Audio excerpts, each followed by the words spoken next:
This is October 12th, and we are continuing the international arbitrage, talking about setting up trusts in South Dakota. And South Dakota is a really good place to set up trusts because of the legislation of that state.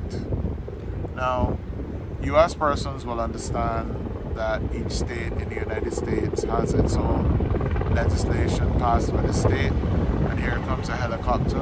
Is that military?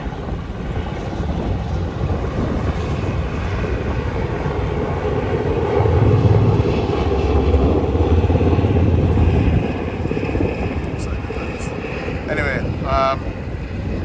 the people in the US will understand that.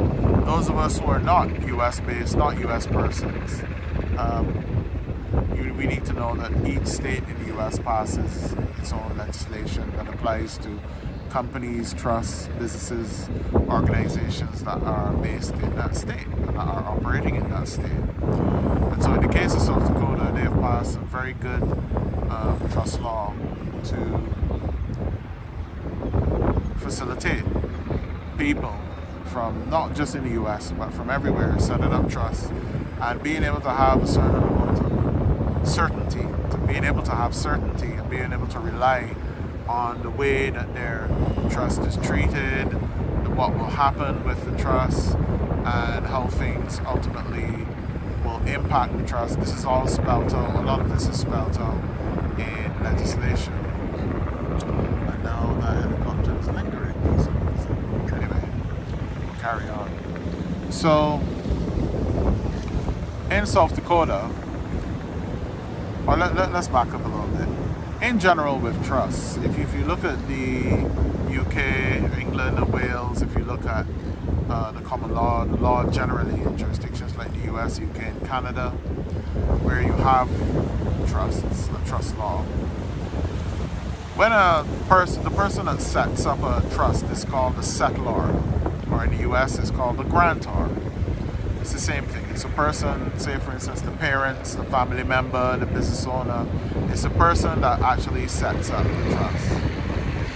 The person that sets up the trust, if that person sets up a trust, puts a whole bunch of assets and money and property into that trust, and then appoints himself the beneficiary of that trust, so that the trustee has to use the assets in the trust for the benefit of the person that set up the trust. In the law in many countries, when you set up a trust this way, when the person that sets up a trust does it this way and gives themselves access to the trust, then the trust will be set aside. It doesn't work. For example, mother or father can set up a trust, put property in it, and if they make their kids the beneficiaries of the trust and everything in the trust is being used for the benefit of those kids, then that's good. That normally is not a problem. But in the case where the parents, say for instance, made themselves the beneficiaries and wanted to benefit from all the assets in the trust, the law in many countries says no. A trust like that will not work. It will be set aside, and the settlor, the grantor, will essentially be held to be owning those assets, subject to tax on those assets, and all the other benefits that you get from trust, asset protection, and all these other things. That will not apply. It will not apply. The trust will be set aside, and it won't work. However, in the case of South Dakota and some other jurisdictions as well, South Dakota is not the only one, but we're talking about South Dakota here. In South Dakota, the law says that if the settlor sets up a trust, they can have what's called a settlor interested trust, or the settlor can be a beneficiary of the trust, as in the assets of the trust can be used for the benefit of the beneficiary, and the trust will continue to exist. There will continue to be asset protection. The funds of the trust do not legally belong to the settlor, and so anyone suing him will not be able to get at the funds of the trust or the property and assets in the trust, all things being equal.